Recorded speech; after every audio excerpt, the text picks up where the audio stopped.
Hello po mga kabady, panibagong araw, panibagong reaksyon tayo mga kabady sa ating may upload ngayon at reaksyonan natin yung naging live ng asawa ni Dr. Love batay sa pamilyang Batalero at kay Hansel. Kaya huwag na nating patagalin mga kabady, kaya tara, let's go!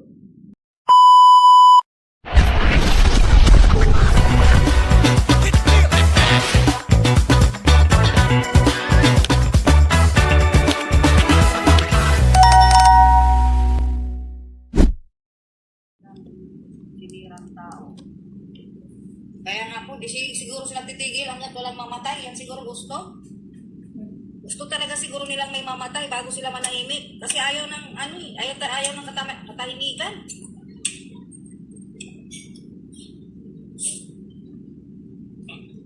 Hindi siguro sila masaya hanggat walang sinira ang tao.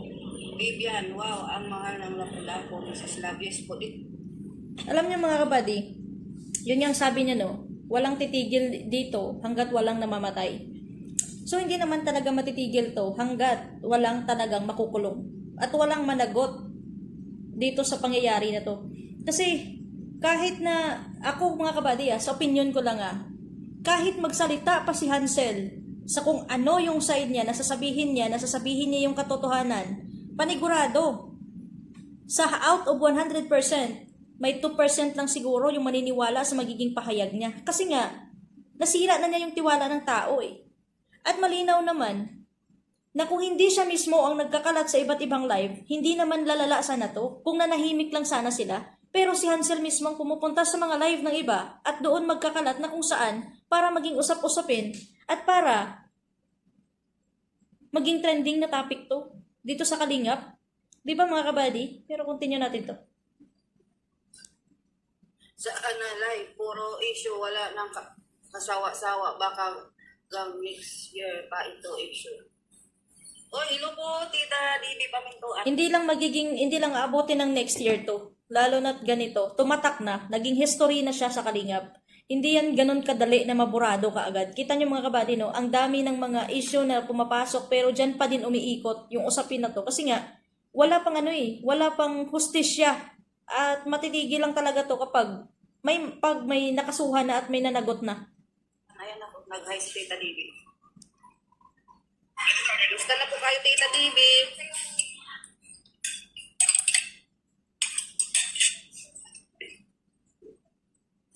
Ama,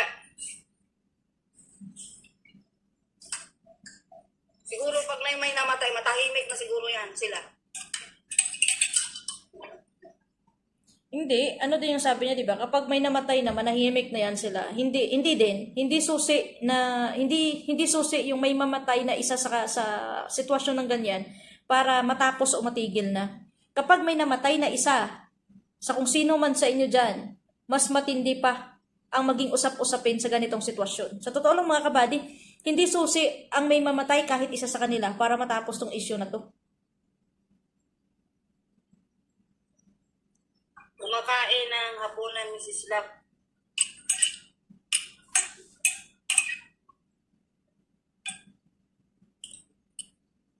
Ano, kulang na lang patak nila si Hindi. Siguro masaya sila pag napatay na yung si Doc. Manahimik siguro.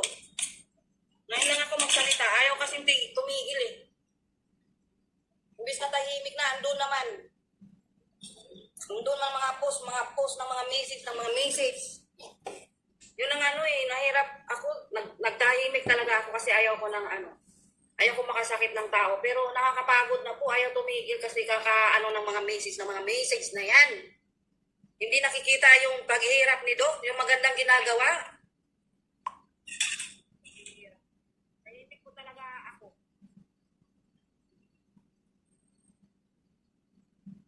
Kaya nga hindi ayaw kasi tumigil eh. Gusto ba talagang mapatay na yan si Dr. La? Patayin na lang nila. Wala na, sumabog na sa galit yung asawa ni Dr. Love sa kaliwat kanan na usapin at issue na walang katapusan, na walang katuldukan kung ano man yung mga nangyayari dito. Alam nyo kasi mga kabady, hindi talaga maiiwasan na hindi madiin si Dr. Love kasi nga, siya yung founder ng Team Guapa. Siya may gawa or hindi, siya talaga ang madidiinan at siya talaga ang babagsakan ng mga issue at naging usapin at kung ano man yung mga pangyayari. Kargo niya yan. Ganun kabigat yung responsibilidad bilang isang founder ka ng team. Madali lang magbuo ng team, pero yung responsibilidad mo dyan, sobrang hirap, sobrang bigat din. Kaya ito yung nangyari kay Dr. Love ngayon, kahit na magsabi sila na sila yung nakakaalam ng katotohanan, mahirap din paniwalaan, lalo na si Dr. Love din kasi minsan ang nagpapakita ng dahilan para hindi siya mapaniwalaan. Sige pang misis dyan. Wala namang ginagawa, tahimik kami dito. Patayin na lang kayo nila si Dr. Club para matahimik yung buhay nila. Hindi nga yan yung susi na kailangan mapatay nila si Dr. Love para matapos tong issue na to, para tumahimik. Hindi, mas lalo ding gugulo kapag may mangyari na hindi maganda. At hindi talaga lalo matatapos yan kapag napatay nila si Dr. Love. Kasi titigil ka kabisins eh.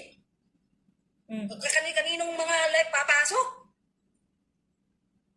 Ngayon, lahat ng issue, itulak lahat ni Doc. Hindi yan mag-decision. Sino ba si Doc magtulak, mag-decision sa buhay nila?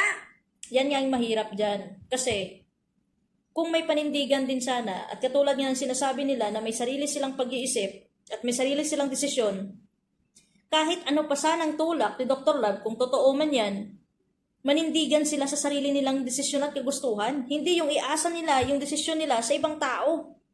At ngayon, yung ginagawa kasi ni Hansel, biskwit, fita, crackers, bravo.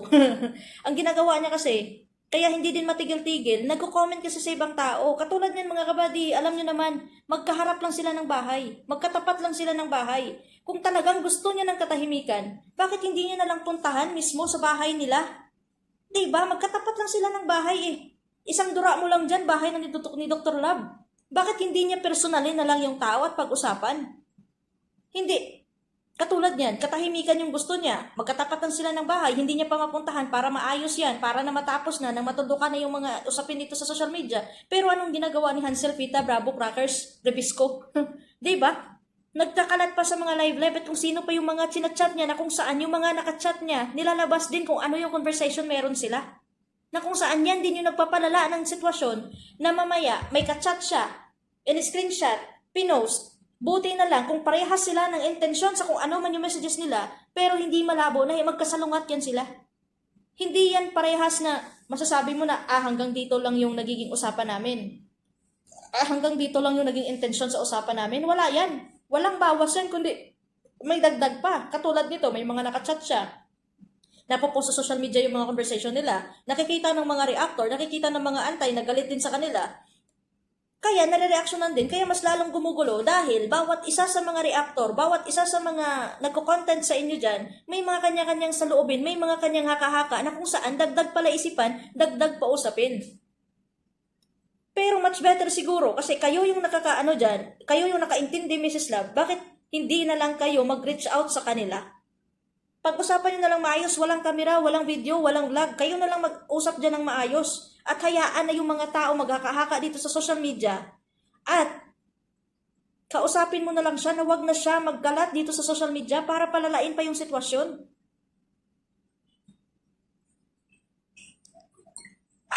Ayaw talaga tahimik buhay, natahimik kami dito. Parang kulang na lang patayin nyo na lang si Dr. Love. Para masaya kayo.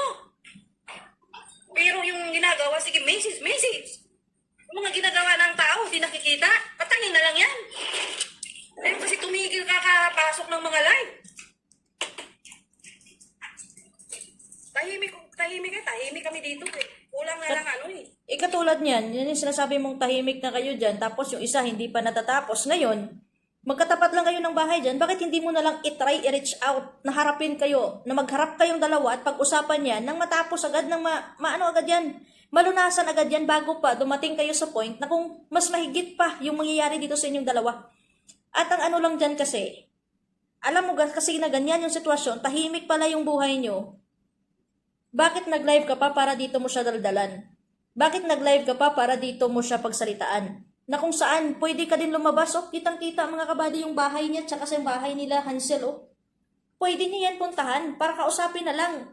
Yan yung tulad ng sinasabi mo, tahimik na yung buhay nyo. Bakit dito ka pa sa social media nagsasalita ngayon? Diba?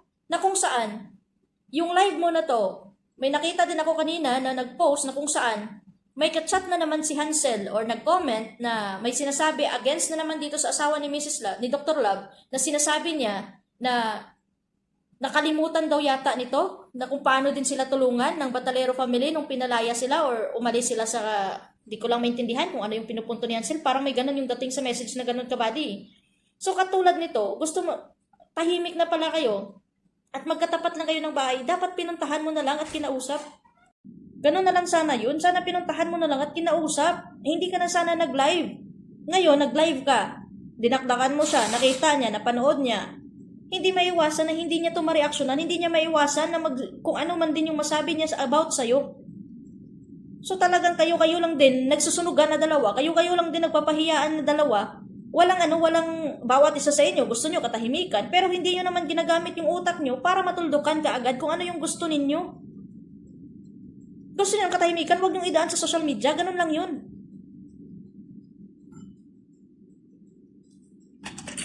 Hindi kaya mabuong desisyon nila na yan? Lahat naman galing sa kanila yan.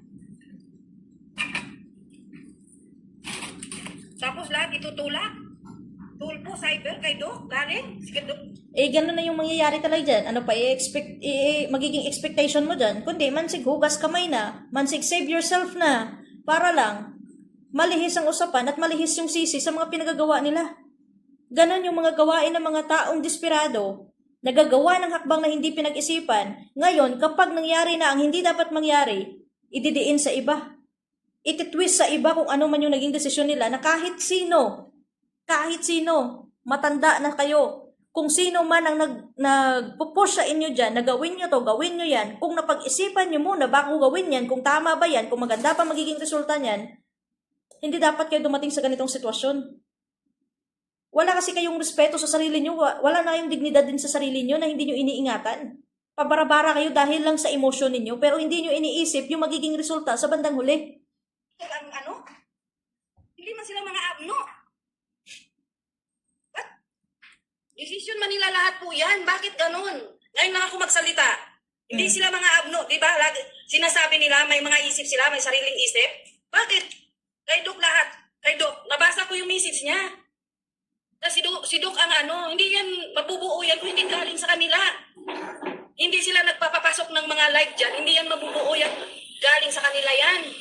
May punto din naman si Mrs. Love mga kabady. Kasi kung hindi naman talaga nagpapakalat-kalat tong si Hansel, Pita, Bravo, Biscuit, Crackers, kung hindi naman talaga ito nagkakalat at nag-iiwan ng dumi niya sa ibang tao, sa ibang live ng tao, hindi naman to darating sa ganito. Katulad niyan, gumawa nga ng account yung anak niya, nag-YouTube na sila.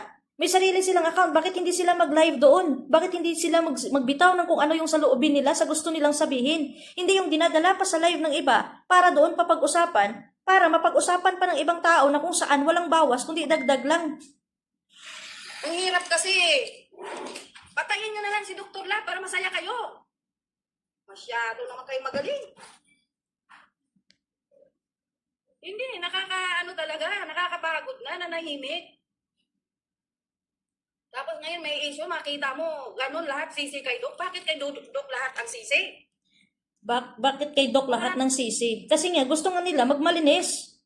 Gusto nga nila, absuelto sila sa mga pinagagawa nila na kung saan may mga lumalabas din ng mga usapin na si Dr. Love, kung si Dr. Love ang may pakulo nito about sa tulpo na to at si Dr. Love ang salarin at nasa likod nitong tulpuhan na to, hindi siya sumama. So talagang hindi din natin alam kung ano yung pwede maging rason ni Dr. Love kung bakit hindi siya sumama. Kung talagang siya yung naging salarin dyan, hindi imposible na pati siya hindi sasama doon sa sitwasyon na yun. Bakit niya ipopost yung tao na magpatulfo sa kalingap kung hindi niya naman sasamahan? Sige nga, mag-isip nga kayo mga kabady. Kung si Dr. Love ang naging utak dito sa tulpuhan na to, bakit sila nagpunta sa tulfo? Nawala yung presensya ni Dr. Love na kung si Dr. Love naman talaga yung salarin sa pagpatulpo nito. So, ibig sabihin yan, may tendency na hindi lang si Dr. Love ang naging mastermind sa pagpatulpo. Meron at meron pa kasi nga 'di ba, may sumagot sa hotel, may sumagot sa sasakyan. So may yan, may pag-uusap yan na hindi lang si Dr. Love. Pero ang ginagawa kasi ngayon ni Hansel, Pita, Bravo, Crackers, dinidiin niya lang at sinisisi niya kay Dr. Love kasi alam niya na kinakampihan na siya ngayon ni Lupin or na episode. Para mas lalong idiin at para mas lalong maging malinis sila sa mata ng tao na inaakala niya lang mapaniwala niya yung mga tao. Sa ganun ang punto mga kabady Kung si Dr. Love talaga ang mastermind dito sa pagpapatulfo, bakit hindi sila sinamahan ni Dr. Love? At bakit sila nagpunta sa Rafi Tulfo in Action na wala si Dr. Love? Kung si Dr. Love man talaga ang mastermind dito sa pagpapatulfo. Sana lang nagawang maganda yung tao. Sabihin si Doc lahat pa cyber pag tulpo nila sa sarili nilang desisyon yan. Masyado. Galit na si Mrs. Love. Saan ba na yung patulpo na yan? Sa live yan, pasok-pasok sila sa live. Sila may gustong magtulpo. Hindi yung sabihin ko si Doc nag-udyo. Nakakapi ko na talaga. Mabait ako sa mabait. Sama din ako magalit. Yun lang yung mahirap dyan. Yun nga yung dyan na gagawa ka ng hakbang kung saan na nandyan ka na sa sitwasyon na tagilid ka na, magdadamay ka na ng ibang tao para malihis mo lang yung usapin at yung pananagutan mo sa tao na inagrabyado mo. Lahat na lang kay Doc. Ngayon may nakita na naman ako, pakalat na naman mga message. Si Doc ang may kutso, pa-cyber, patulpo. Bakit kasi ayaw na lang nilang aminin? Nag-desisyon nila yan. Suporta na lang yan si Doc. Sikan na lang yan. Pero sa kanila galing mga desisyon na yan. Sa kalingap nga na ganyan nga yung nangyari sa kanila. Hindi nga nila maamin-amin na grateful sila sa kung anong meron sila ngayon Diyan pa kaya na ganito na, nalaglagan na. Hindi yan sila aamin. Sa ganitong sitwasyon, na mainit na sila ngayon at lalo na may kaso na, hindi na yan aamin, wala nang pag-aamin yan. Yung gagawin na lang talaga nila dyan, ang magdiin sa tao na kung sino yung alam nila na makaya nilang mapapahamak. Isa na lang yung magandang gawin dyan, Mrs. Love. Prangkahin mo na lang sila. Or else, ikaso mo na lang din kung ano yung alam mong totoo, kung talagang pinapanindigan mo na gusto mo ng katahimikan, at pinapanindigan mo na desisyon naman talaga nila yung pagpapatulfo at hindi naman talaga si Dr. Love, idaan nyo na lang sa legal kaysa na dito nyo idaan sa social media na kung saan magulo. Walang katahimikan dito sa social media, sa totoo lang. Parang yan dito Parang politisya din. Parang politics din yung dito sa social media. Lahat sisilipin, bawat galaw mo, bawat kilos mo. Mga nakaantabay na yan sa inyo, lalo na't ganito yung sitwasyon. Walang takas kayo dyan kahit na umutot kayo dyan. At kapag narinig, mapagdiskitahan pa kayo dito sa social media. Kaya kung gusto nyo katahimikan, idaan na lang sa legal na kayo na lang yung nakakaalam. Bira namang buhay yan. Huwag kayong magpapa-apekto, Mrs. Love, sa mga haka-haka. Hindi Nakita ko kasi yung message niya. So, hindi ka talaga, may nag-comment na wag daw magpa-apekto sa mga haka-haka. Hindi, kahit na mali-mali pa yun yung mga informasyon na yan, kung ganito nakatindi yung tension, both side, at lalo na dinidiin ka na nga sa kung ano man yung naging hakbang nila, hindi mo maiwasan na hindi ka maapektuhan. Maapektuhan ka talaga. Kung hindi siya nagpapa-apekto, bakit siya mag-live at bakit siya magagalit ng ganito sa kay Hansel, Fita, Bravo, Crackers, Rebisco, kung hindi siya apektado? Hindi mo maiwasan yan kasi bawat isa sa atin may emosyon Hindi mo hindi mo makontrol yung emotion mo, lalo na kung ikaw din mismo, alam mo sa sarili mo na hindi totoo at gawa-gawa lang din para lang masiraan ka at madiin ka sa ganitong sitwasyon, hindi mo maiwasan na hindi ka maging apektado sa sitwasyon na to. Kumbira naman. Kahit siguro kayo sa kalagayan ko, nanahimik ako, pero parang ayaw nila talagang patayin na lang yan si Dr. Love. So yun yung mga kabady, paulit-ulit niyang sinasabi na para maging tahimik na at baka mas masaya sila kapag pinatay na nila si Dr. Love. Yung ko lang dyan, yung opinion ko lang dyan at magiging reaction ko lang dyan, hindi susi ang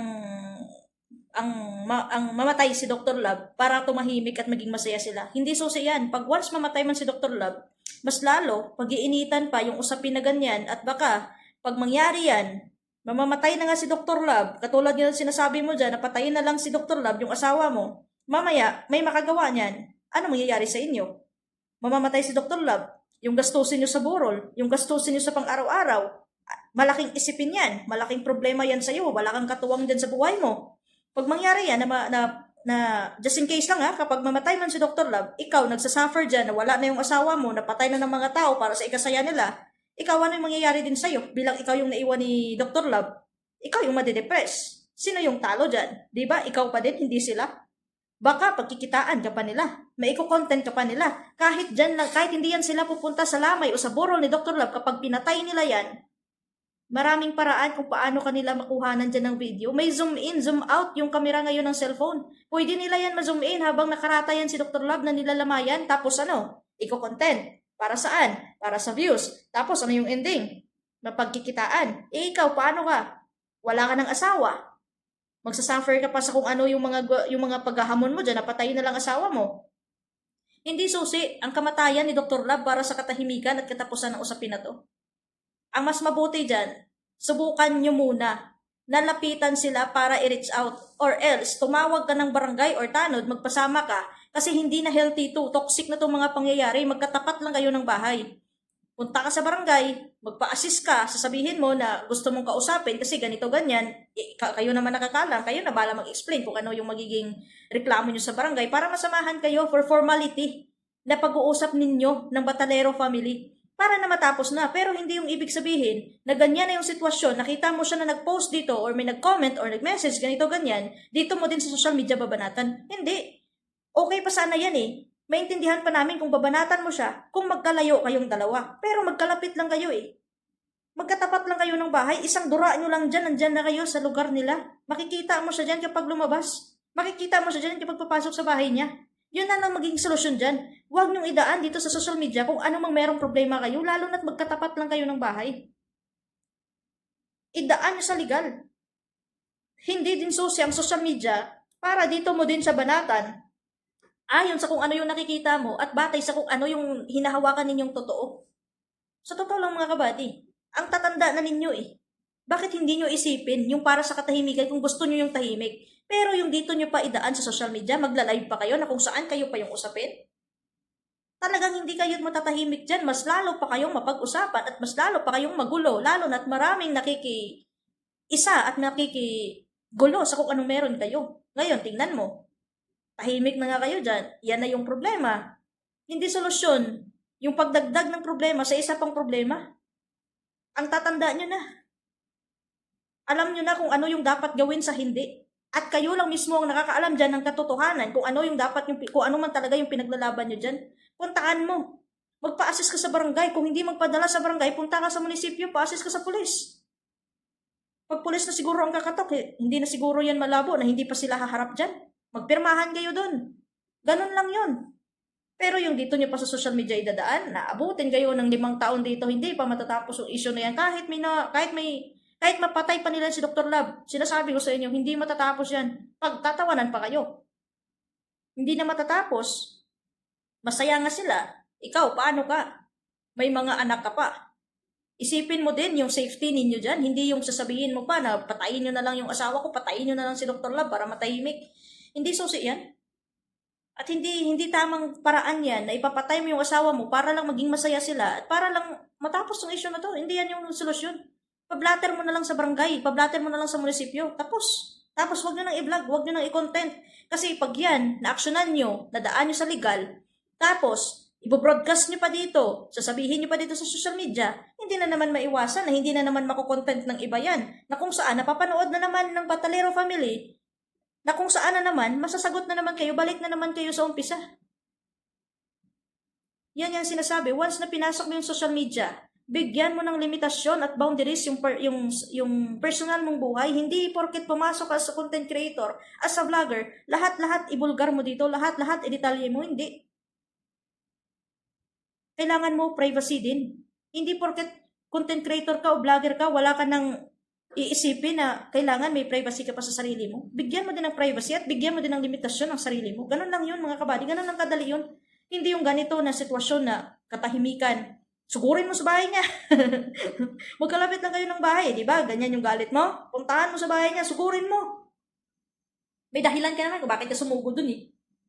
Kasi hindi na tama eh. Sa social media, magkaharap lang kayo ng bahay. Bakit hindi ka din niya kinausap kung may problema pala?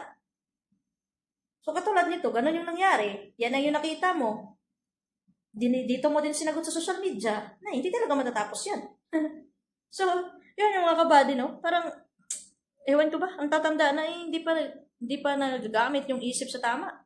So yun mga kabady, hanggang dito na lang yung ating reaction. Hanggang dito na lang muna. Mag-ingat kayong lahat. God bless at to God be the glory sa ating lahat. Bye.